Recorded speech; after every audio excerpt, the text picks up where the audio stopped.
Começamos sempre nosso culto com o que a gente chama gotinha de sabedoria. Eu queria levá-los a Mateus capítulo 24. Esse texto acho que nunca foi tão pertinente. Acho que quando Jesus disse isso aqui, ele estava pensando no dia de hoje. Porque tem tudo a ver com o que a gente está vendo acontecendo na Terra, no planeta, no Brasil, no Rio de Janeiro. Estamos vivendo um tempo extremamente assustador, né? A gente fica impressionado com a nossa capacidade de autodestruição. Nenhuma raça no mundo, nenhum ser vivo na Terra tem um poder de autodestruição semelhante ao ser humano. Nos lugares mais selvagens das selvas mundiais você não vê essa capacidade de autodestruição. E essa capacidade de autodestruição, essa capacidade inerente a qualquer um de nós, capacidade de acabarmos conosco mesmos, aquela ideia de nós destruirmos aquilo que é eu, não é? Aquilo que é em nós, é uma coisa cada vez mais desenvolvida nas relações humanas. Eu acho que tem a ver com o que está escrito aí em 24 de Mateus, capítulo 24, versículo 12. Todos conhecemos esse versículo de cor. E nesse versículo está escrito assim: e por se multiplicar a iniquidade, o amor de muitos o quê? Esfriará. Vamos todos juntos, vamos lá? E por se multiplicar a iniquidade, o amor de muitos o quê? Esfriará. Diga, o amor se esfria quando a iniquidade se multiplica. Amém? Senta um pouquinho, vamos falar 5 minutinhos sobre isso aqui.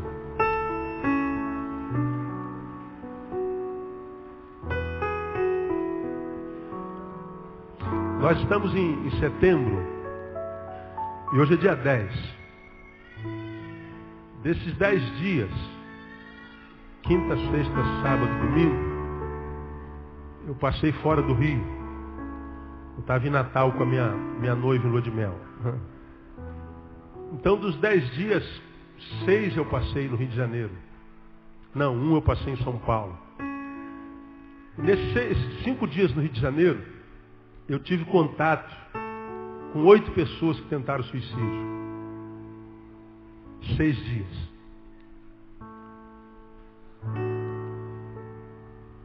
Mais de uma tentativa de suicídio por dia. Não aqui na igreja.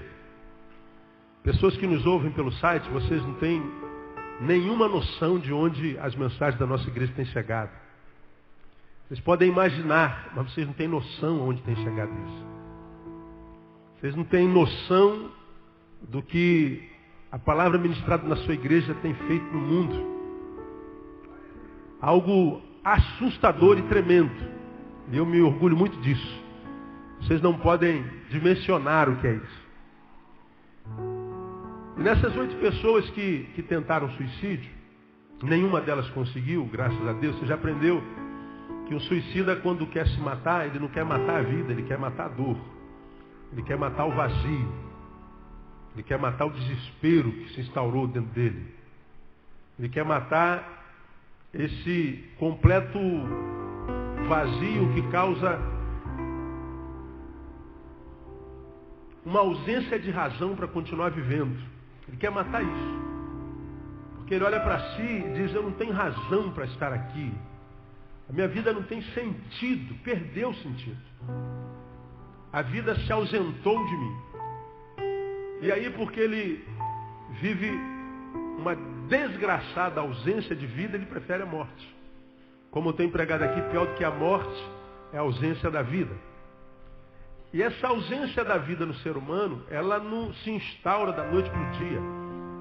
A gente vai morrendo devagarinho, todo dia um pouquinho. São pequenas mortes que vão se instaurando no nosso ser. E a gente não percebe. E essas pequenas mortes, elas vão se instaurando à medida que a gente vai deixando as coisas principais. A gente vai se afastando do que é primordial na vida. Você já aprendeu aqui que a coisa principal é fazer da coisa principal a coisa principal. E quando a gente vai deixando a coisa principal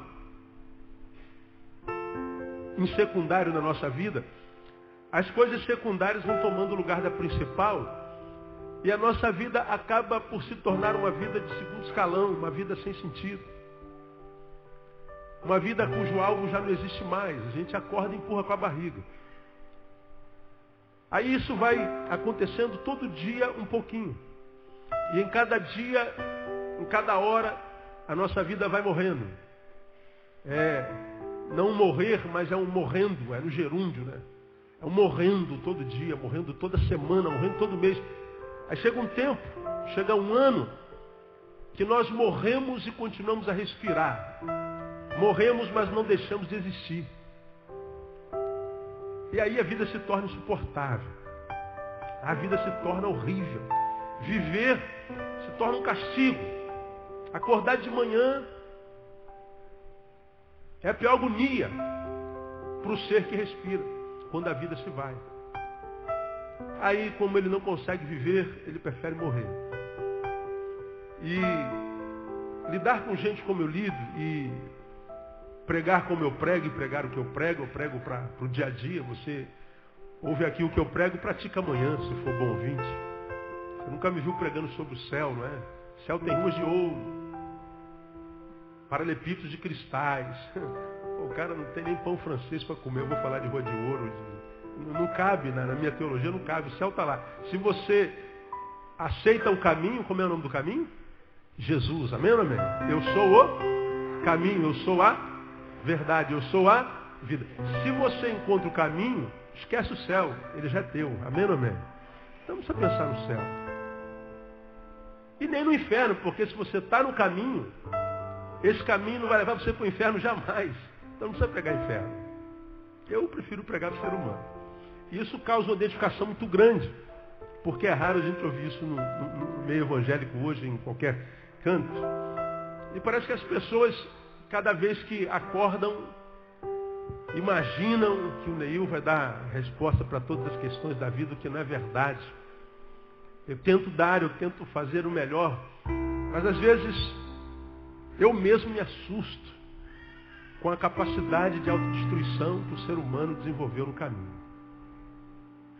Aí essa semana todos nós acompanhamos, porque se a minha vida perdeu sentido, evidentemente que a vida do próximo muito mais. Ora, se a minha vida não vale nada, imagina a sua. Se eu não valorizo a minha própria, a tua, então você não é. Aí nós acompanhamos essa semana um pai e uma madrasta que mataram seus 2 filhos. Esquartejaram-nos e os pedaços dos seus corpos botaram dentro do saco de lixo e foram espalhando na cidade para que eles não fossem descobertos. E esses 2 meninos, que têm idade de minha filha menor, procuraram o conselho tutelar, e a conselheira tutelar disse que eles estavam ludibriando a realidade para ter lucro pessoal nisso. Mandaram de volta para casa. Eu imagino que essa mulher deve ter morrido junto com essas crianças. Com a diferença que eles morreram a morte de verdade, ela morreu a morte de mentira, o que é pior ainda, ela está morta. E aí, na minha cabeça, eu acho que você na sua também, a gente fica tentando alcançar a possibilidade de imaginar um pai matando um filho, esquartejando. Você consegue imaginar um negócio desse? Nem na nossa imaginação passa. A gente não consegue imaginar o que eles praticam. As notícias dizem que ele matou, esquartejou e foi trabalhar. E ao meio-dia ele comeu a marmitinha dele. À tarde tomou o cafezinho com pão francês e à noite voltou para casa. É como se a gente tivesse matado a galinha para o almoço. Aí eu fico pensando, nessa geração que nós vivemos, irmãos. É nesse tempo que se chama hoje que nós existimos, vivemos, nos movemos. Isso é o que está diante de nós e que nós temos que encarar todo dia. Essa é a nossa realidade. Esse casal de pais, como eu disse no tempo da morte de João Hélio, são nós. Eles fazem parte da nossa raça, da nossa laia. Nós somos eles. Nós matamos aqueles meninos.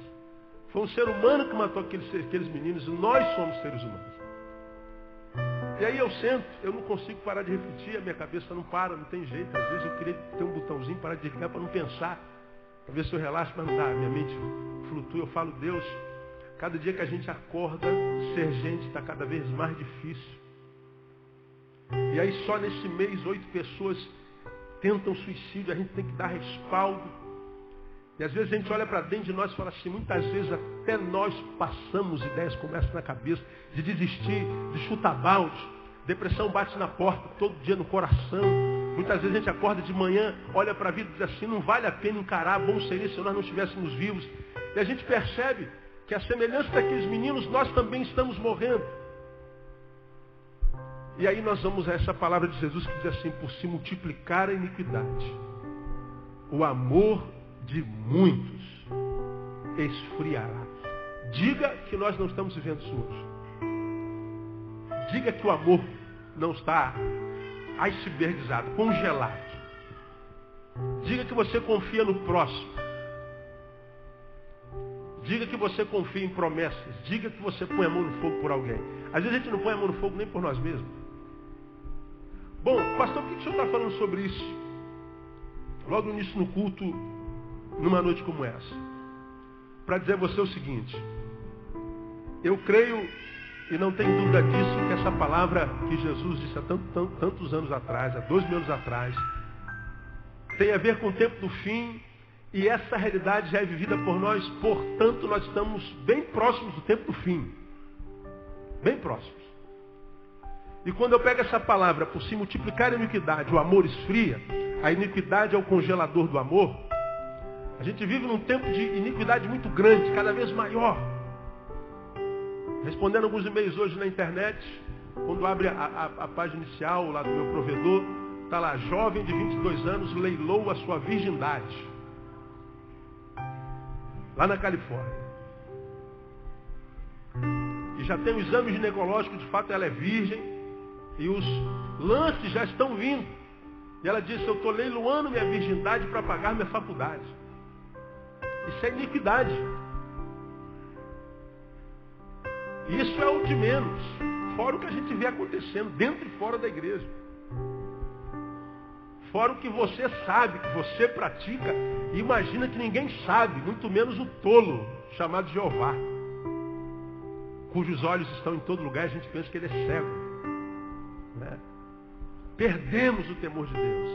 E a gente brinca de ser crente, a gente brinca de igreja, a gente brinca de evangelicalismo, a gente brinca com a palavra de Deus, a gente brinca com um monte de coisa. A gente vem para a igreja enquanto homem para comer as irmãs gostosas da igreja. A gente vem enquanto mulher para a igreja para ver se acha um varão para a gente exibir para as amigas. E se escandaliza com essa palavra. E acha, você varão, que está tocando numa filha de qualquer um. Tá? Não, você está tocando numa filha de Deus. E você não vai passar impune por isso. Nem você, irmã. A iniquidade que a gente permite alcançar a mim, a ti, corrobora para o esfriamento do amor. Atendi sexta-feira uma jovem cristã de uma igreja bem próxima de nós que disse que estava abandonando o Senhor porque estava morrendo de fome na igreja e vai se tornar atriz pornô. Uma cantora evangélica. Eu não entendi por que você vem procurar. Eu não pretendo fazer filme com você, filho. Não dá. Ela tem um pastor dela lá. Marcou um gabinete. Eu não entendi o que você veio fazer. O que eu vou fazer? Você tem que falar com seu pai, não é comigo. Mas não, você sabe o que ela queria? Ela queria que o Neil, com o saber dele, de alguma forma, desse um jeitinho na palavra, para que pudesse tirar dela alguma permissão para que isso fosse possível. Porque ela está indo fazer isso porque está morrendo de fome. Aí eu acabei de montar a brasa viva na cabeça dela, piorei o estado dela. E se ela vai fazer o filme dela? Não. Agora, quando uma pessoa que conhece a palavra e crê nessa palavra, e a despeito disso, diz, eu vou virar um produto do mercado, é porque a iniquidade se instaurou naquela vida completamente. Uma vida como essa, se entrega à iniquidade sem luta, ajuda a congelar o amor, não só dela, mas para com os próximos, mas de toda a raça. Eu falei para ela, você vai sim, vai vender seu corpo, mas saiba que nunca mais você vai conseguir amar nem ser amada por alguém. Nenhum ator que trabalha com isso consegue ser amado ou amar. Um dia eu explico por quê. Você se coisifica na maior instância que um ser humano pode se coisificar. Então a iniquidade, quando ela se multiplica, ela esfria o amor. Então, à medida que você vê a iniquidade se estabelecendo na nação, à medida que você vê a promiscuidade aumentando na nação, ato contínuo, entenda, meu irmão, você que reflete e pensa, que o amor vai esfriando. O amor esfriando é a ausência de amor próprio. Quem não se ama a si mesmo também não ama o próximo. Então a violência também aumenta. A corrupção também aumenta. A falta de solidariedade também aumenta. E nós vivemos e caminhamos para um estado de vida insuportável. Vamos chegar a um estado social insuportável. Aí você diz, pastor, e agora? Já que o senhor está dizendo essa desgraça toda aí, o que a gente faz? Ora, lute contra a iniquidade. Se você tem amor no teu coração, por alguma coisa ou por alguém, alimenta esse amor. Não abra mão do amor que você tem no teu coração. Não abra mão do amor que você tem por uma amizade, por um amigo. Não abra mão dessa amizade por nada. Porque essa amizade alimenta o teu ser com o amor que ele sente por ti e você por ele. Se você ama uma mulher, ama um homem, não abra mão do amor dessa pessoa por nada. Só porque ele olhou para o lado, porque ela olhou para o lado, não abra mão do amor. Não abre espaço no teu coração para outros sentimentos que não o amor. Se você ama o que você faz, o seu trabalho, se ama o seu ministério, se você ama o seu cachorro como eu amo o meu cachorro é quase um filho. Escandalize se você quiser. Mas você sabe, eu chamo o Shadow de Shadow Barretos. Shadow Barretos. E quem tem cachorro entende o que eu estou falando. Quem não tem cachorro não adianta, não vai entender jamais. Só o dia que tiver um cachorro. Então se você tem amor no teu coração, meu irmão, segura esse amor, desse amor daqui você não sai, daqui ninguém te tira. Porque é o amor plantado no nosso coração que nos livra da iniquidade e nos impede de transformarmos-nos num homem pedra. Transformarmos num punhado de carne, andando por aí, vítima desse tempo onde o amor não existe mais. E aí, quando nós somos alcançados por essa iniquidade, o que sobra é esperar a morte. E ansiar com que ela chegue mais rápido, para interromper essa vida sem sentido que muita gente está vivendo. É o amor, irmão. O amor de Deus. A Bíblia diz que Deus amou o mundo de tal maneira que ele não conseguiu ficar inerte, calado, parado. Ele teve que agir. A Bíblia diz que ele deu seu Filho unigênito para que todo aquele que nele crê não pereça, mas tenha vida eterna. E a vida eterna não é só cronológica, é na intensidade. Porque quando eu vejo pais e mães esquartejando filhos e colocando em saco de lixo, irmão, não há esperança. Portanto, o que cabe para nós é a palavra de Jesus. Guarda o que tu tem, para que ninguém tome a tua coroa. Tem amor por alguma coisa, tem amor por alguém, então ame. Não abra mão do amor, seja pelo que for. Ama teu pai e tua mãe, então mostra isso pro teu pai e pra tua mãe. Materializa esse amor, ama tua esposa, ama teu marido, materializa esse negócio, viva, pinte, cante, declame esse amor, vive esse amor, porque a Bíblia diz, por se multiplicar a iniquidade, o amor de muitos esfriará. E nessas manhãs eu disse para Deus, Deus, o meu não vai esfriar jamais. Porque quando a Bíblia diz, o amor de muitos esfriará, ele está dizendo, nem de todos esfriará. E eu falei, o meu não vai esfriar, não vou abrir mão de amar de jeito maneira. E eu vou amar, irmão, até o fim da vida, no nome de Jesus. Porque eu sei que eu faço parte da mesma raça desse casal de pais. Se aquele casal de pais teve coragem e a malignidade de esquartejar 2 filhos, eu também tenho. Você também tem. Não, eu não, pastor. Sim, você sim. Você pode não saber disso e nem acreditar nisso, mas você tem. Então, se eu sei que enquanto ser humano eu posso praticar um mal tão perverso, eu vou ouvir o que o Evangelho diz: negue-se a si mesmo, tome a sua cruz e siga Jesus, irmão. Porque Ele é o amor de Deus personificado, encarnado, materializado, para que quando nele crescêssemos e perto dele andássemos, Ele está dizendo: o amor no teu coração nunca, jamais vai se esfriar. Se o amor de muitos se esfriará, está dizendo que nem de todos. E eu, particularmente, disse ao Senhor: o meu não vai esfriar.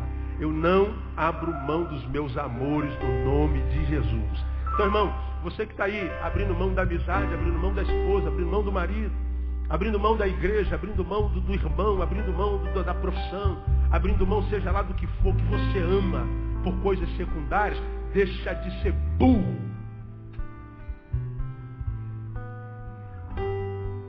E vai cuidar da tua vida, e o que cuida da nossa vida é o amor de Deus dentro do nosso coração. Pede perdão hoje.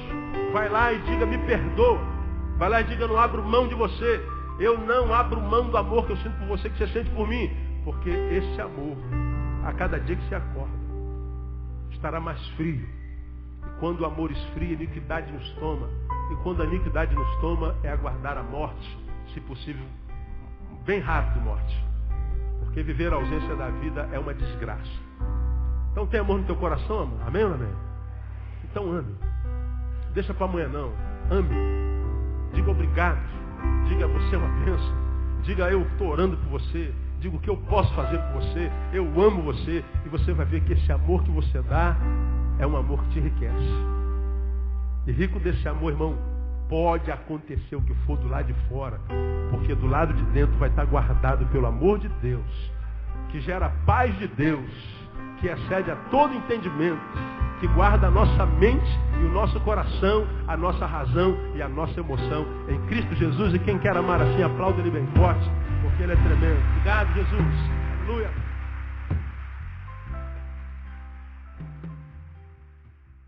Vamos a Marcos capítulo 6, irmãos. Eu quero terminar um estudo hoje sobre o pão de Deus, quando Ele o multiplica.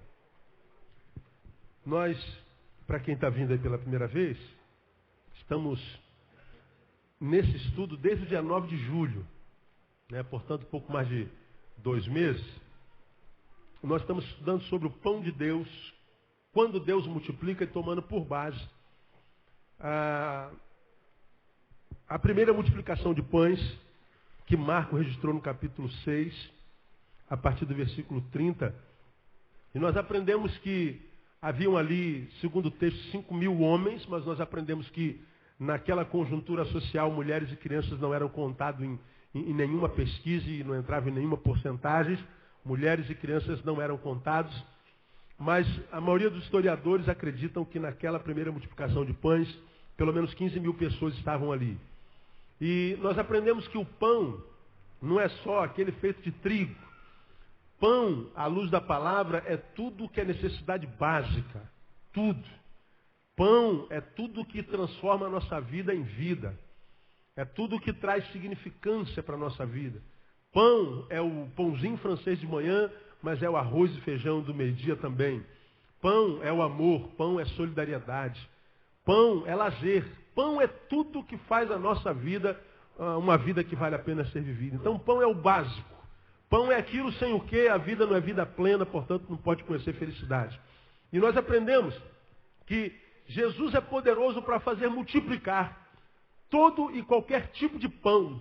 Tudo que é básico na nossa vida, sem que o básico jamais falte, portanto, sem que a nossa vida jamais diminua da qualidade de vida em tempo algum da nossa existência.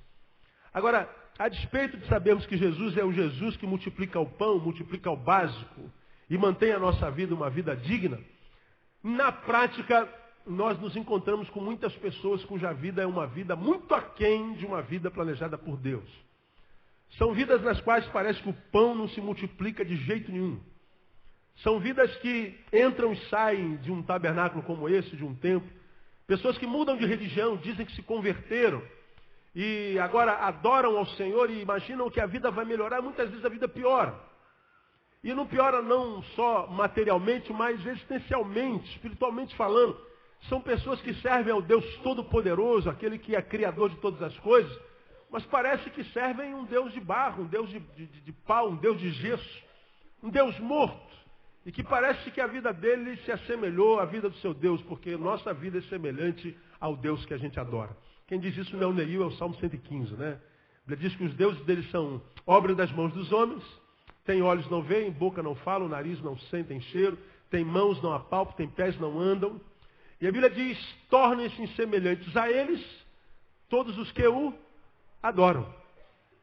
Então, o que é ter olho não ver, ter nariz não sentir, ter boca não falar, ter mão não apalpar, ter boca não mastigar, ter pé e não andar? É viver uma vida que não é vida. É a completa inexistência. Os deuses deles não existem. E Salmo 115 diz, quem adora esses ídolos tem a vida igualzinha deles. Vão ter olhos, não vão ver, vão ter nariz, não vão sentir, vão ter boca, não vão ver, vão ter vida e não vão viver. Vão se tornar um ser existente, não vivente. A vida se esvai. Então nós somos a semelhança do Deus que nós adoramos. Mas a despeito de dizermos adorar um Deus vivo, poderoso como o nosso, a vida desse Deus não tem se estabelecido na vida de muitos dos que dizem adorá-lo. O pão não multiplica.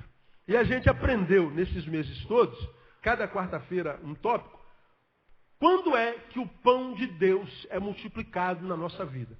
Quando é que 5 pães e 2 peixinhos são multiplicados ao ponto de alimentar 15 mil pessoas? Quando é que o básico, essencialmente básico, não falta? Quando é que a vida não diminui? Pão de Deus, quando é que Deus multiplica? Nós aprendemos, em primeiro lugar, que o pão de Deus, ele é devolução do que nós o entregamos. Me permitam fazer essa recapitulação rápida.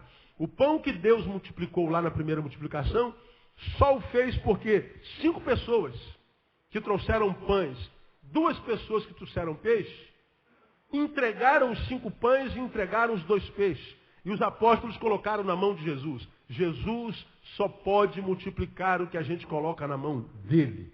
O que não está na mão dele, ele não rouba da nossa mão para multiplicar e nos devolver. Então a gente vê muita gente com problemas financeiros que não multiplica, não desenvolve, porque suas finanças não estão na direção de Deus. São tuas. É essencialmente teu. É problema teu. Jesus não tem acesso à tua vida financeira. Então não tem como ele multiplicar o que não está na mão dele. Tem gente cuja vida pessoal está estancada. Porque a vida não está na mão de Deus. Tem famílias que estão estancadas, amarradas, porque a família não está na mão de Deus. Tem pessoas cujo presente está amarrado, porque o presente dele não está na mão de Deus. Tem pessoas que não se libertam do passado, porque o passado não está na mão de Deus. Tem pessoas que não conseguem sonhar mais com o futuro, porque o futuro não está na mão de Deus. Nós nos encontramos com muitos crentes que querem viver carreira solo. Eles acham isso o máximo. Não dependo nem de Deus. Você é o seu próprio Deus. Portanto, você está muito mal de Deus. Porque a gente não precisa ter fé para servir a Deus. Eu tenho atendido. É só pensar um pouquinho, irmãos. É só você olhar para a natureza. A gente pisa na terra, não pisa? Pelo menos pisava, agora é tudo asfaltado. Eu sou de um tempo que tinha terra de jogar bola de gude, búlica, finca, né? Lembra disso? Hoje não tem jogar peladinha na rua com golzinho, hoje não dá mais. Mas, teoricamente, a gente pisa na terra. A terra, ela produz o alimento, que é o mundo mineral, produz o alimento para o vegetal. Essa planta aqui, não essa aqui, porque essa aqui é artificial, mas quando ela é verdadeira, ela é plantada na terra. Esse reino vegetal se alimenta do mineral. O mineral alimenta o vegetal. O animal se alimenta do vegetal. E o ser humano se alimenta do quê? Do animal. Então o reino mineral serve ao vegetal, que serve ao animal, que serve ao humano. E o humano serve a quem? A ninguém. O ser humano é Deus. O ser humano acha que ele não tem que se voltar para o sobrenatural. O ser humano, hoje, não consegue entender que a vida humana não se desenvolve só na carnalidade. É só parar para pensar, não precisa ter fé como esse animalzinho que tirou a página do ar. Vivam os ateus! O ateu é o que não crê em nada. Ele não percebe que até a relação do homem com o homem depende da fé. Ora, por acaso, tem alguém aqui com fome nesse exato momento? Tem alguém com fome aqui, sinceramente? Ninguém? Ah, tem alguns que estão com fome. Vieram do trabalho, né, cara? Não no jantar ainda. Pô, estou com maior fome, pastor. Legal. Como é que você sabe que você está com fome? Você diz que está com fome disso? Pô, como é que você sabe que você está com fome? Está dando uma dorzinha lá dentro, é isso? É dor? Não. Como é que você sabe que não é uma cólica? Como é que você sabe que não é gases? Como é que a gente sabe discernir a dor da cólica, gases, fome? Como é que a gente sabe que é fome? De onde vem esse saber? Como é que a gente sabe discernir que é fome? Como é que a gente sabe que é fome? É quando você olha para uma coisa de comer e uma força te impulsiona para aquele pão. Porque quando você não está com fome, você olha para o pão e não há nada que te empurre para aquele pão. Você olha para o pão e você está com sede. Aí a boca começa a ressecar. Mas de repente você pode ser só como é que dá o nome essa pessoa que tem problema no sangue? Diabético. A boca resseca, mas não é sede. Mas a gente sabe que tem sede. A gente olha para a água, apetece. Essa relação do mundo subjetivo com o objetivo é uma relação de fé. Porque não tem nada no nosso cronograma escrito. Sede, fome, raiva, amor, saudade. Como é que você sabe que saudade é saudade? Saudade é uma palavra que só tem no português, você sabe disso. Né? Nem em outro idioma tem palavra saudade. Como é que você sabe? Esses sentimentos abstratos não são concretos. Estou com raiva do Madureira. O que é raiva? Você pega na raiva. Eu amo o fulano. Você pega no amor. Estou magoado com o ciclano. Você pega na mágoa. Estou decepcionado com. Você pega na decepção. Não pegue nada disso. Nada disso é carnal. Todavia é plenamente humano. Aí nós não temos dificuldade de crer na ira, no ódio, na raiva, na fome, na sede. Coisas que a gente não pega. Mas na nossa soberba a gente não quer crer que existe uma força sobrenatural. A qual nós precisamos, mesmo que não queiramos, servir e a Ele nos conectar para que nós nos sintamos plenos. Porque se as minhas necessidades básicas, prementes, são no campo do abstrato, como amar, sentir, odiar, sentir saudade, fome, ódio, amargura, tudo é no campo abstrato, eu não posso imaginar, porque eu sou um ser racional, que a minha necessidade é toda material, que eu só preciso de pão, de comida, de mulher, de carro, de conforto, de beleza, de fazer chapinha, de emagrecer. Eu não posso imaginar que a minha vida se resuma a essas coisas palpáveis, concretas. Não. A minha vida mormente se desenvolve no abstrato, no contato com o que eu não vejo, com o que eu não percebo. Então eu não posso imaginar que o mineral serve o vegetal, que serve o animal, que serve o humano, que eu não preciso servir ninguém. De modo que eu me distancio de Deus, do sobrenatural, porque eu não consigo explicá-lo racionalmente, da mesma forma que eu não consigo explicar o amor, eu não consigo explicar a raiva, eu não consigo explicar a saudade, eu não consigo explicar nada. Mas eu creio na saudade, eu creio no amor, eu creio no ódio. Mas eu não posso ter fé. Eu não posso crer contra a minha razão, diria o cientista. Alguém aqui já leu o livro Deus, um Delírio, de Hawkins? Ninguém. Mas também não vou dizer para você ler, não. Ele é um ateu que escreveu Deus, um Delírio. Ele pega as suas teses científicas para justificar a existência do não Deus. Aí veio esqueci o nome do outro autor, colega dele de faculdade, desde sempre, professor, doutorado em Harvard, e escreve outro livro, cujo tema é O Delírio Hawkins. Hawkins escreveu Deus, um delírio, promulgando o ateísmo científico, e ele diz que agora vai agir como os crentes. Ele vai se tornar um proselitista. E ele, no prefácio do seu livro, diz assim: todo crente todo cristão, todo que tem fé, que ler esse livro, ao acabar de ler esse livro, não terá mais fé. Então eu converti ao ateísmo. Ele falou que vai ser um proselitista. E o livro dele tem algumas coisas até interessantes, um livro grande. Mas depois eu li de Eckhart, que é também um doutor na mesma área dele, biofísica, que escreveu Hawkes, um delírio. Hawkes escreveu Deus, um delírio, e ele escreveu Hawkes, um delírio. E o livro de Eckhart, que escreveu Hawkes, um delírio, se tornou um best-seller maior do que o de Hawkes, que está sendo quase que envergonhado.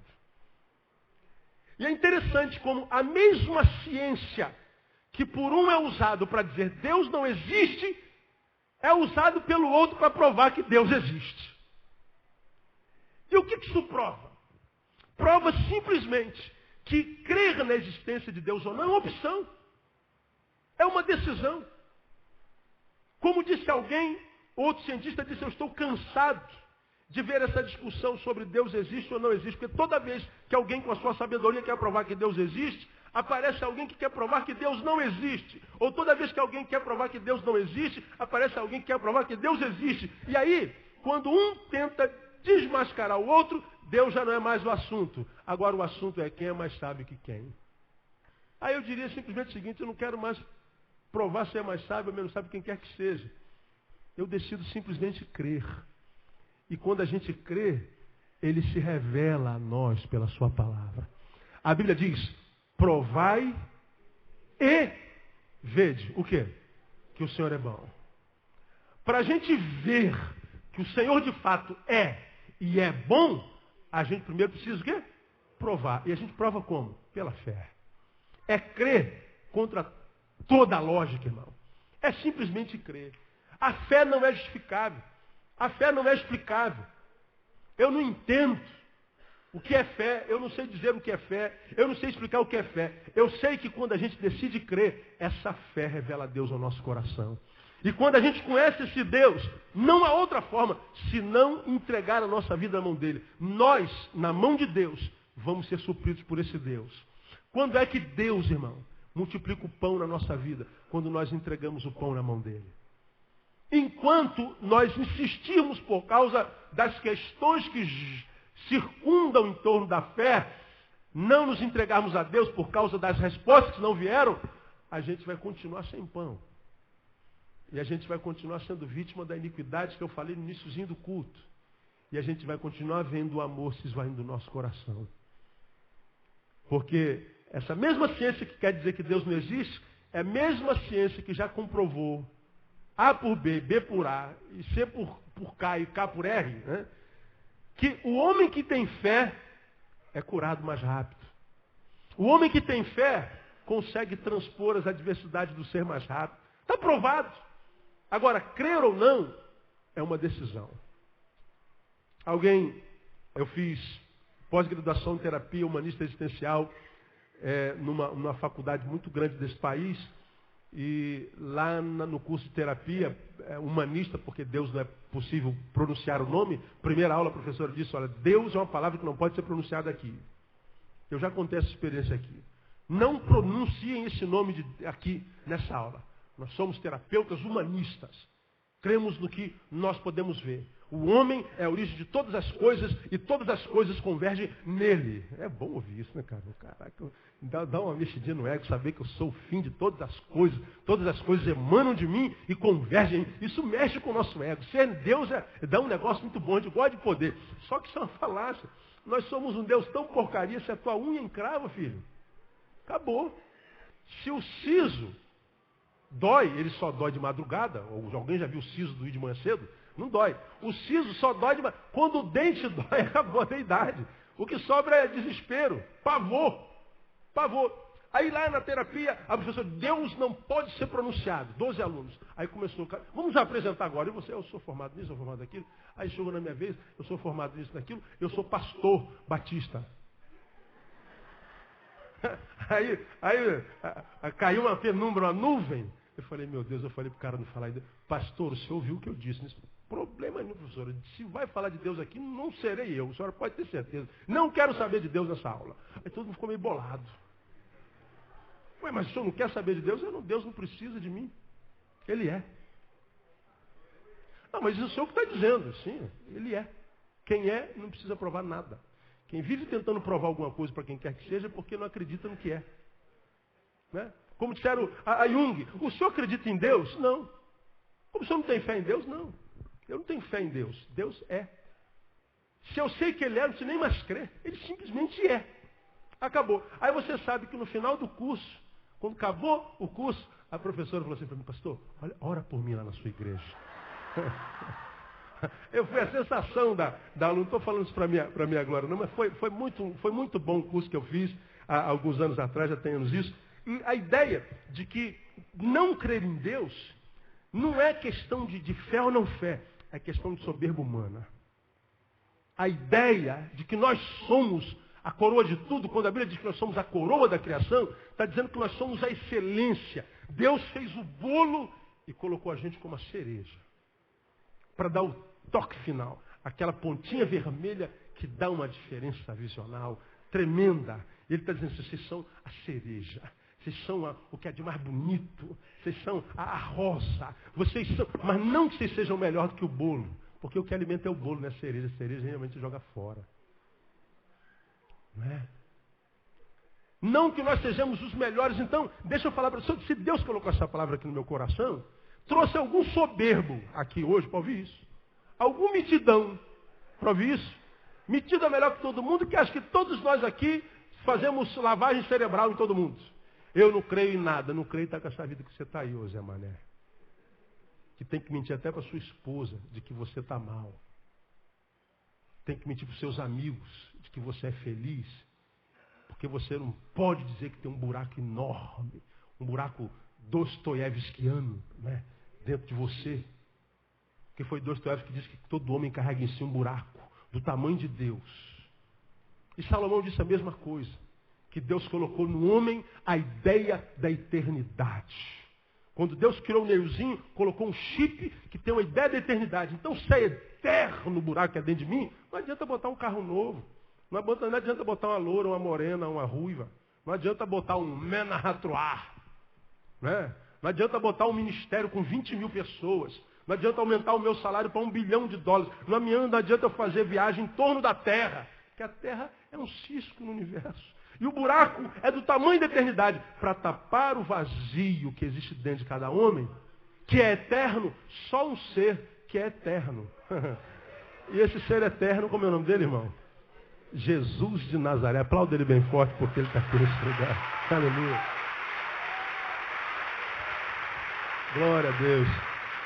Então, o pão que a gente precisa só é multiplicado quando nós entregamos esse pão na mão de Deus. Aqueles 15 mil homens foram alimentados porque o pão foi entregue na mão de Jesus. Entrega tudo na mão de Jesus e você vai se dar bem. Aprendemos que o pão de Deus é trabalhoso.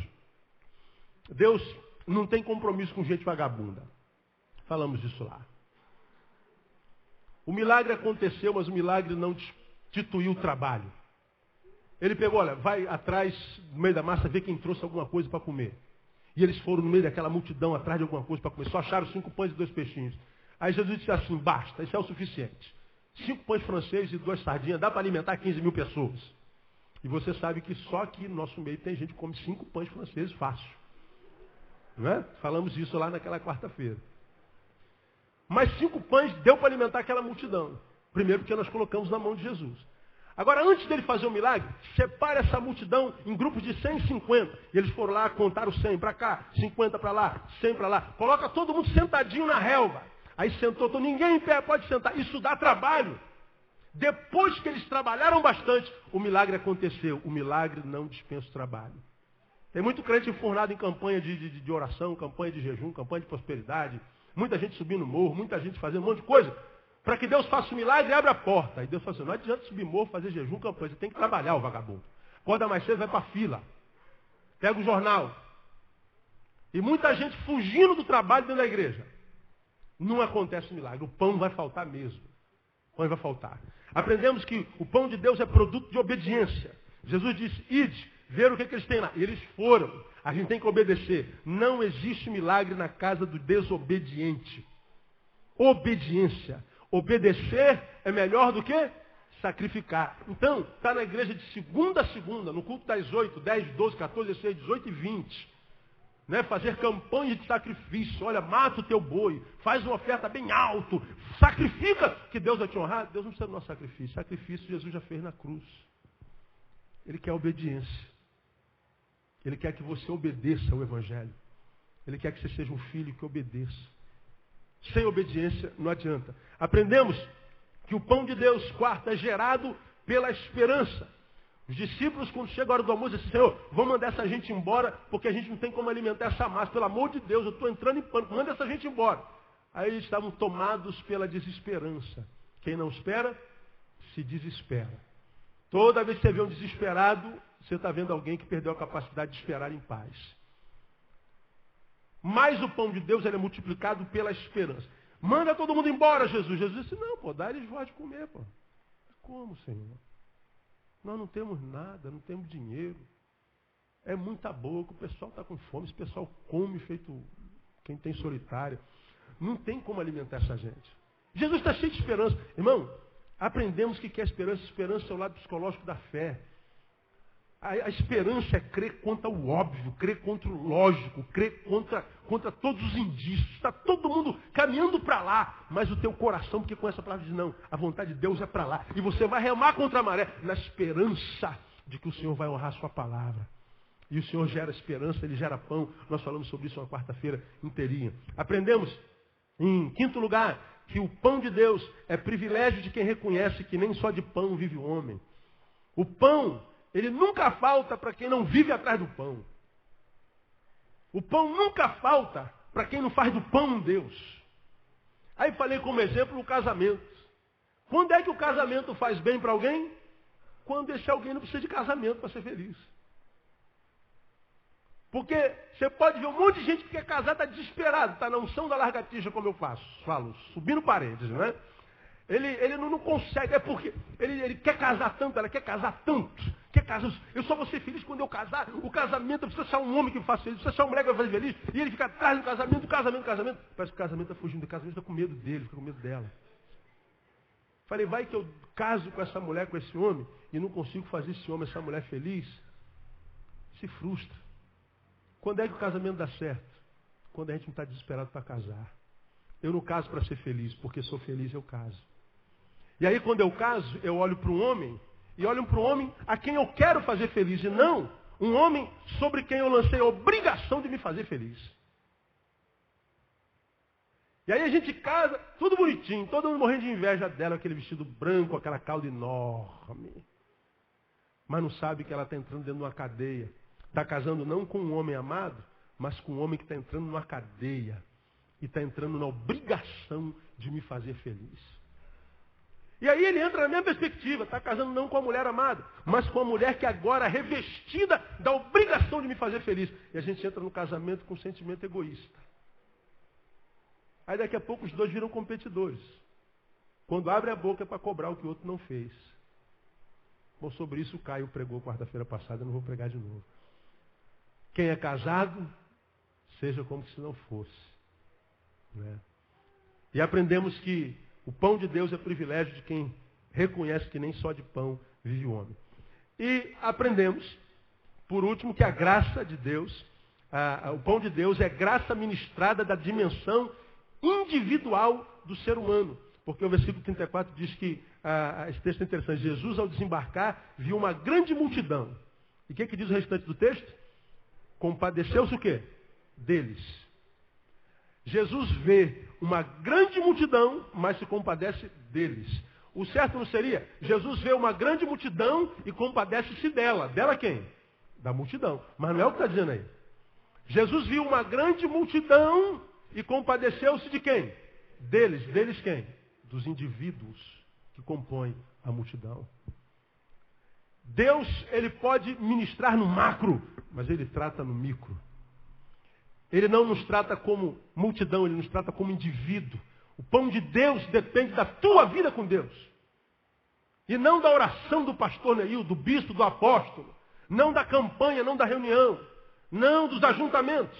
O pão de Deus é ministrado na individualidade. Não adianta entrar em tantas campanhas, tantas igrejas, em tantos lugares. atrás da bênção, dos retetés, das orações, do fogo, se quando sai de lá, você não é um indivíduo que tem vida em Deus. Pão de Deus é ministrado na individualidade. E quem vive na individualidade, em ressonância, comunhão com Deus, não precisa estar na igreja todo dia não, irmão. Todo dia tem alguém, pastor, vamos botar mais culto na nossa igreja, nosso culto é tão abençoado, as pessoas gostam tanto de ouvir o Senhor, vamos botar um culto na terça, outro na sexta, vamos botar mais culto, que vai encher. Meu irmão, eu tenho mais o que fazer, tenho uma mulher para namorar, filhas para beijar, tenho uma vida para viver. Não é pelo ajuntamento, é pela relação individual com Deus. Não adianta estar na igreja todo dia, se quando você está fora da igreja, a tua vida não é um culto. É na individualidade. Eu quero terminar, em último, dizendo que o pão de Deus é certo. Acabou. Não tem como não chegar à sua mão. Se tudo que você ouviu aqui for uma realidade na tua vida. É certo. Os apóstolos estavam desesperados. Muita gente para comer, nós não temos como dar comida para essa gente toda. Jesus disse, dá-lhe voz de comer. Eles falaram assim, onde é que nós vamos arrumar 200 denários para comprar de pão? 200 denários é o salário de 200 dias. Um ano tem 365. 3, 6, 9, 12, 15, 18. Para alimentar aquela multidão, era necessário o salário de quase 7 meses. Quanto é que você ganha em 7 meses? Era o que precisava gastar para alimentar aquela multidão toda. Aí Jesus fala assim, dá-lhes voz de comer. Então, na cabeça do homem lógico, que só consegue visualizar o que os seus olhos veem, não consegue ter a visão além do alcance, ver com as lentes espirituais, com os olhos da fé, ele só consegue ver o que está diante dele. Então, a vida dele é marcada pela dúvida. Mas esse texto diz, filhos, não duvidem. Quem multiplica o pão sou eu. E para Deus não há nada impossível. Quem crê, diga, eu creio. Fala assim para o irmão que está do seu lado, irmão, creia nessa palavra, o pão vai ser multiplicado. O pão é certo. Portanto, a ordem é não duvide. Não duvide, não duvide, não duvide. Na Bíblia nós temos alguns exemplos de pães que chegaram na hora derradeira, na hora exata. Quando você lê, por exemplo, o Êxodo capítulo 14, o povo está fugindo de Faraó. Faraó se arrepende e vem atrás para matar o povo inteiro. Aí eles olham para frente, tem o mar. Olha para trás, tem Faraó. E agora? Se correr, o bicho pega. Se ficar, o bicho come. Então a gente ora que o bicho foge, né? Vamos orar que o bicho foge. Aí Moisés fez isso. O Senhor... Aí Deus fala assim, Moisés, por que clamas a mim, Moisés? Isso não é hora de orar, Moisés. Diga aos filhos de Israel que marchem. Mas, Senhor, meu Deus, Deus às vezes parece que não sei, né, cara? Deus tem umas ordens assim meio loucas. Deus parece que não entende as coisas, né, cara? Jesus dá umas ordens meio esquisitas. Mas Jesus parece que é meio retardado. Não entende as coisas que estão acontecendo. Como é que eu vou marchar? Eu vou marchar para onde? Do lado tem cadeia de montanhas. Atrás tem o exército de Faraó. Como é que eu vou marchar para dentro do mar? Marcha, filho. Marcha. Mas para onde? Marcha. E eu gosto muito da interpretação desse texto que alguns rabinos fazem. Porque o texto diz que Deus mandou Moisés estender o cajado para o mar. E o mar se abriu. Mas a maioria dos interlocutores e dos comentaristas rabínicos, eles dizem que não aconteceu assim. Como aconteceu? Diga aos filhos de Israel que marchem. Diz então que Moisés pegou o cajado e ele foi andando em direção ao mar. Deus mandou marchar? Então marche. Ele foi marchando para dentro do mar. Ele foi entrando dentro d'água.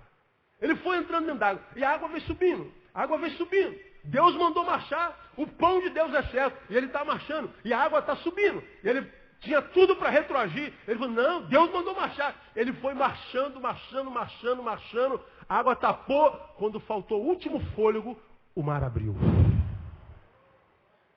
O pão de Deus chegou. Sabe por que chegou? Porque ele não ficou com medo, ele não duvidou, ele não retroagiu. Eu não vou morrer afogado. Não, o Senhor tu mandou marchar para uma furada. Não, irmão. Irmão, marche. As águas vão se abrir. O pão vai chegar no nome de Jesus. Isso é para Deus, irmão? Pode aplaudir forte. Né? Porque os mares vão se abrir. Eu creio. Você vai... Lembra de Naamã? Preguei sobre Naamã outro dia. Naamã, teu problema é banho. Toma banho que você fica curado. O cara fica indignado. Mas ele mergulhou 7 vezes. Preguei outro dia sobre isso. Imagina Naamã. Ele mergulhou a primeira vez e não olhou nada. Mergulhou a segunda, nada. Nem uma feridinha sarou. Terceira, quinta, nada. Ah, estou pagando mico aqui, meu soldado, eu vou parar de mergulhar. Eu imagino que cada mergulho que ele dava, ele olhava para ver se estava curando. A cada mergulho saía uma feridinha, nada. Diz o texto, quando ele deu o último mergulho, o 7º, eu fico imaginando o 7º, acho que ele não teve vontade nem de levantar. Eu falei, meu Deus, se eu levantar e não estiver curado, que mico que eu paguei aqui, meu Deus do céu. Ele ficou mais tempo embaixo d'água no último mergulho, você pode ter certeza. Mas diz que quando ele veio à tona, eu imagino que ele não quis nem olhar para a pele, eu não vou nem olhar, cara. Será, cara? 6 mergulhos não adiantou nada. Aí diz o texto que quando ele olhou para a pele dele estava como a pele de um menino, como a bundinha de bebê. Foi no 7º mergulho. Pastor, já tentei 10 vezes, tenta a 11ª, irmão. Pastor, já tentei 200 vezes, tenta a 200ª.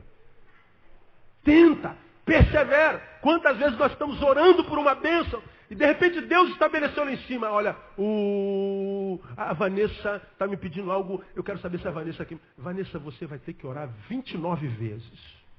Só que Deus não fala isso para Vanessa. Sei lá, Deus estabeleceu. Aí Vanessa ora 1, 2, 3, 4, 20. Oh meu Deus, estou cansado de orar. Ela não sabe que Deus estabeleceu. Na 29 ela recebe. Ela chega na 25. Ah, não estou aguentando, eu estou orando na 25. Ela chega na 28. Ah, não quero saber de mais nada. Desiste. Aí Deus fala assim, ai, Deus, se ela soubesse o que estava determinado para ela.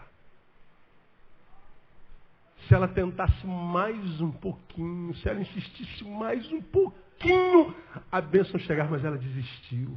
A Bíblia diz, aquele que perseverar até o fim, esse é o que será salvo. Até o fim. Irmão, marche. O pão é certo. Você pode lembrar também de Josué capítulo 6, Raabe. Estão circundando Jericó. 7 vezes, 7 gritos, 7 dias, um monte de coisa, aquela coisa toda doida que ninguém entende nada. E eles então gritam, o muro vem abaixo, o Senhor diz assim, destrói tudo. Aí de repente Josué, não, peraí, tudo não. Salve a família de Raabe. Raabe era prostituta. A única salva em Jericó foi uma prostituta. No tempo derradeiro, a palavra de Deus salvou a prostituta e toda a sua família, porque ela recebeu os emissários do Senhor. Tudo foi destruído, mas Raabe chegou o pão dela na hora. Você imagina Daniel foi jogado na cova dos leões, ele foi jogado, e ele mesmo foi quem disse assim, olha, eu sei, ó rei, que o meu Deus, na fornalha antes da cova, eu sei que, ó rei, que o meu Deus é capaz de me livrar do poder do fogo, mas se não livrar, ainda assim eu não adorarei o teu nome. Portanto, na cabeça dos 3 moleques lá, Sadraque, Mesaque e Abednego, eles sabiam, Deus pode dizer sim e apagar o poder do fogo. Mas se Deus dizer não, o fogo vai me queimar, ainda assim eu vou ser fiel ao Senhor. E eles entraram na fornalha. E a fornalha 7 vezes aquecidas. Os guardas os levavam para a fornalha. Bem distantes da porta da fornalha, os guardas morreram queimados. Mas eles não interromperam o édito do rei. Continuaram marchando para a fornalha. Entraram no fogo. Aí lá de fora, aí o rei fala assim, foram 3 que entraram lá, meu Deus do céu. Você está vendo o que eu estou vendo? Porque o rei disse que quando olhou para a fornalha, haviam não só 3 homens, mas haviam 4 homens andando no tal. E a coisa mais linda, a Bíblia diz que os 4 andavam passeando no meio do fogo. Deus transforma lugar de desgraça em lugar de lazer e vida na vida daqueles que creem no seu poder. O pão chegou, a chama não queimou. Daniel, quando o leão foi dar a mordida, o pão chegou. Não, essa carne aí é minha, ô leão. Você está doido de tocar nessa carne? Essa carne eu uso poderosamente para a minha glória. Cala a boca, leão. E o leão calou a boca. Deus nem sempre nos livra da cova, mas nos livra da boca do leão. O pão chega. Quantas vezes, então, a ordem é não duvide jamais. E para a gente terminar esse estudo agora, me dá mais 5 minutos. Eu quero mostrar para você o que a dúvida faz na nossa vida, bem rapidamente. Abra a tua Bíblia em Mateus capítulo 14. Mateus 14. Olha que coisa tremenda. Está na Bíblia desde sempre, só que a gente às vezes não atenta para isso. Não é? Jesus anda sobre o mar. Você conhece a história. Pedro falou assim, se é tu mesmo, deixa eu ir, Senhor. Aí Jesus, então vem. Quer vir, vem. Não é? Aí diz lá no 29 o seguinte, disse-lhe ele, vem Pedro. Descendo do barco, Pedro descendo do barco, e andando sobre as águas foi ao encontro de Jesus. Agora veja. Mas sentindo o vento, teve medo. E começando a submergir, clamou, Senhor, salva-me. Imediatamente estendeu Jesus a mão, segurou-o e disse-lhe, leia para mim isso que Jesus disse aí, irmão. Homem de pouca fé, porque o quem? Duvidaste. O que a dúvida fez? Interceptou o milagre. O que a dúvida faz na nossa vida? Intercepta o milagre. O milagre está desenrolando, eu estou andando sobre as águas. Você imagina, você pisar na água e não afundar. Ele está andando, enquanto ele olhava para Jesus, e o mar estava encapelado. Mas quando ele tirou os olhos de Jesus e olhou para os problemas, ele teve medo. Começou a submergir. Tirou os olhos da fonte, e aí ele duvida. E o milagre, e a dúvida interceptou o milagre. Quantas pessoas, irmãos, nas quais Deus começou uma obra excelente, e essa obra foi interrompida. A despeito da palavra falar, aquele que começou em vós, a excelente obra é o quê? Fiel para completá-la até o dia de Cristo Jesus. Ele é fiel para completar, mas a dúvida intercepta o milagre. Veja Mateus capítulo 21. Pula aí algumas páginazinhas. Mateus 21. É o episódio da figueira infrutífera. Ele viu uma figueira que devia estar dando fruto naquela época, não deu. Portanto, era uma figueira mentirosa. Então ele amaldiçoou a figueira seca. Aí os discípulos viram isso e perguntaram, como é que imediatamente secou a figueira? Aí lá no versículo 21, Jesus fala assim, Jesus, porém, respondeu-lhes, em verdade vos digo que, se tiverdes fé, leia o resto para mim, e não duvidardes, agora ouça, não só fareis o que foi feito à figueira, mas até, se a este monte disserdes, ergue-te e lança-te no mar, isso será feito. Basta ter fé? É o que está escrito aí? Se tiverdes fé, e não só fé, é o quê? Não duvidares. Você vai dizer para esse monte, sai daqui e mergulha no mar. Aí a gente imagina que o monte é esse monte que está aí. É um monte de problemas que a gente tem, um monte de adversidade. Qual é o teu monte, irmão? Qual é o monte que está diante de você? O que está impedindo você de caminhar, de ver do outro lado? Quais são os montes que estão impedindo você de se aprofundar na palavra, de se entregar completamente? O que tem dentro de você que precisa ser derribado, ser tirado daí, jogado no mar? O Senhor está dizendo, isso que te impede de ser o que você é no coração de Deus, pela fé e pela não dúvida, está vencido. Portanto, a dúvida anula o poder da fé. Não basta ter só fé. Tem que ter fé e não dúvida. Por último, veja Tiago capítulo 1. A dúvida intercepta o milagre. A dúvida anula o poder da fé. Isso é terrível. E a fé é a vitória que vence o mundo. A gente já aprendeu isso com Paulo. E a fé, a dúvida, faz o quê? Tiago 1,6. Vamos ler o 5 também.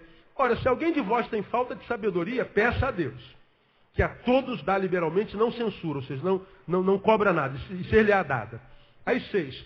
Peça, porém o quê? Com fé, que é mais? Não duvidando, pois aquele que duvida é o que? Leia. Semelhante à onda do mar, que é sublevada e agitada pelo vento. Peça, porém, com fé, não duvidando, porque quem duvida é como a onda do mar. Aquela onda do mar que vem lá do meio poderosíssima, que dá caixote na gente, a gente fica todo largado lá pagando mico na praia, lembra? Que muitas vezes vem como tsunami, invade, derruba, acaba com cidades. Ela vem com esse poder todo, mas quando ela chega na areia, ela se dissipa. Ela não passa daquela areia, ela para ali. Dificilmente ela passa da areia. Ela vem com aquele poder todo, mas chega ali, ela morre. Tem gente que é assim, vem com muita intensidade, mas ele não tem o que eu chamo sempre aqui, você me ouve falar sobre isso constantemente, ele não tem a bênção da longevidade. São crentes que vêm com a intensidade, eu desconfio de todo super crente, irmão. De vez em quando aparecem as ovelhas que foi lá no congresso do não sei o que apostólico, e ele teve uma revelação, fez ato profético, o apóstolo lá não sei de onde, lá de Jerusalém, de Israel, e deu uma palavra profética, e ele botou a mão na minha cabeça, eu tremi, eu caí, e agora pastor, eu estou na unção, não sei das quantas, e ele vem aqui para arrebentar com tudo que é demônio, e ele quer implementar a visão. Aí o pastor fala assim, não, irmão, não é bem assim não. Aí ele fala, e o pastor está fora da visão, o pastor não entende nada, e ele vai, então ora e tal, e eu fico olhando, vamos ver quanto tempo vai durar, dou um mês. Às vezes dura 2. Quantos? 18 anos de ministério e mais de 20 pregando. Quantos que eu vi cheio do óleo? E o óleo foi tão grande que ele incendiou uma casa inteira. Mas quando acabou a casa, acabou o óleo. E hoje está por aí largado. Perdido, entregue. Porque como Pedro teve uma fé enorme para dizer, ouvir de Jesus, venha, e ele pisou na água, e eu vou mesmo, o Senhor disse, eu vou, porque eu sou homem de fé. Mas, embora com muita intensidade, pouca duração, ele acabou afundando. Eu não quero nem andar sobre as águas, eu quero comer o pão de cada dia. Eu quero acordar de manhã e ouvir o barulho das minhas filhas se arrumando indo para a escola todo dia, mas mais ainda, vendo-as voltar. Eu quero poder me encontrar com uma palavra e perceber Deus falando no meu coração. Eu quero chegar na hora do almoço, almoçar com irmã. Como fizemos hoje, comemos um... O que nós comemos? Um bifinho cebolado, não foi, irmã? Bifinho cebolado. Com anguzinho, bem... Ali no Lelé. Quero me encontrar com os amigos, eu quero abençoar 1 ou 2 ou 3 ou 4 por dia. Eu quero poder ter de Deus uma palavra toda vez para compartilhar com vocês. Eu quero deitar e com a consciência limpa, dormir e acordar de manhã cedo com o coração grato e dizer como Davi, eu me deito e durmo, acordo porque o Senhor me sustenta. Eu não preciso ver milagres, eu não preciso ver anjos, eu não preciso nada fenomenológico. Eu não preciso nem sentir a presença de Deus, como eu tenho dito aqui. Porque quem crê num Deus como o nosso, não precisa sentir Deus para acreditar que Ele está conosco em qualquer situação. Ele está conosco por uma simples razão. Ele disse que estaria conosco todos os dias até a consumação dos séculos. E se Ele disse, eu creio, não preciso sentir a presença dEle. Não preciso de prova nenhuma, Deus. Não preciso de nada.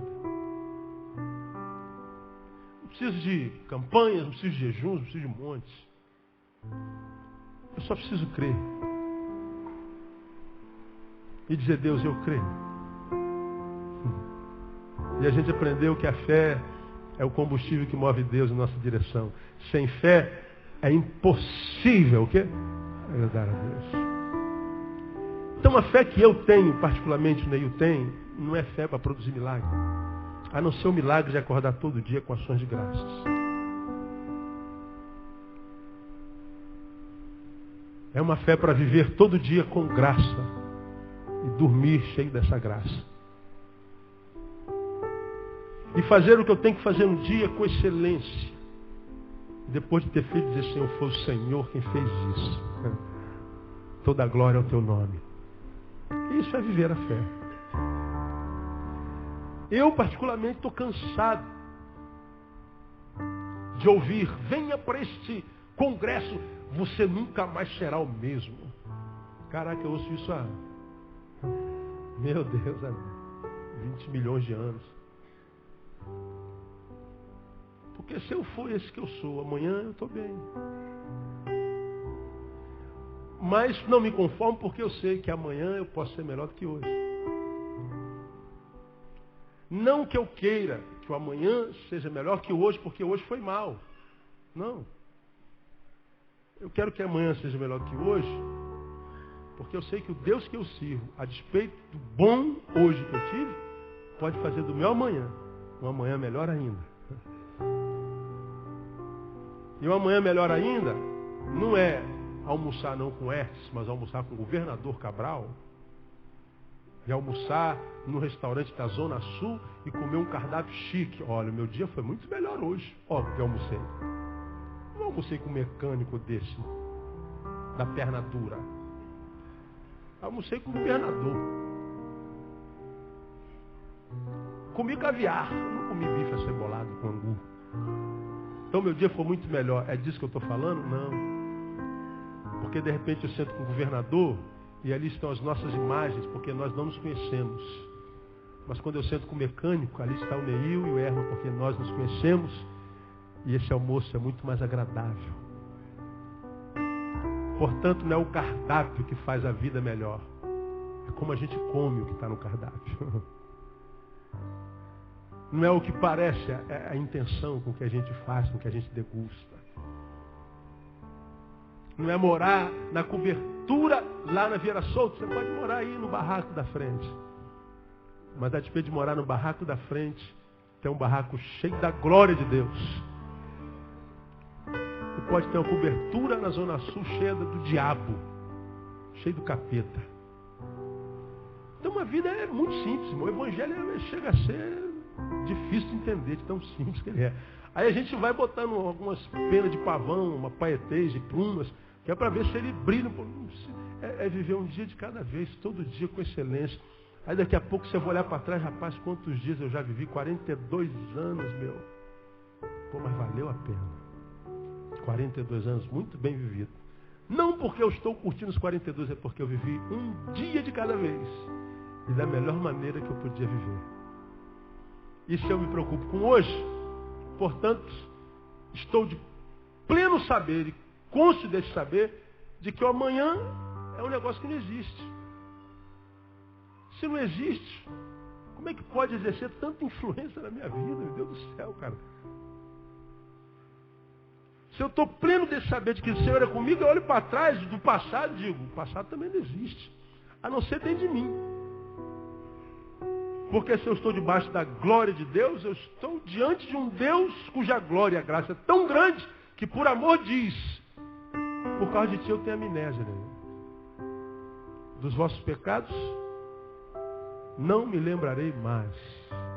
Ora, se Deus não se lembra, do que o diabo está falando? Eu sei que ele fez ontem, eu não fiz nada. Como não? Ué, aonde é que está que eu fiz? Olha aqui, vou te mostrar. Não, isso aí é uma dívida que já foi paga. Foi o sangue do Cordeiro, já está pago. Deus já esqueceu disso, você pode escrever onde você quiser. Deus não se lembra disso, eu vivo debaixo da graça. Então, o passado não me assombra mais. Tudo que eu tenho é o hoje. Portanto, bem-sucedido a quem vive o hoje com excelência. Na certeza de que o pão de hoje é certo. Basta a cada dia o seu mal. Porque o amanhã é problema de Deus. Então, irmão, vai dormir. Porque Deus abençoa os seus amados. Diga, irmão, professor, durma em paz, irmão. Durma em paz. Aplauda o Senhor bem forte, irmão.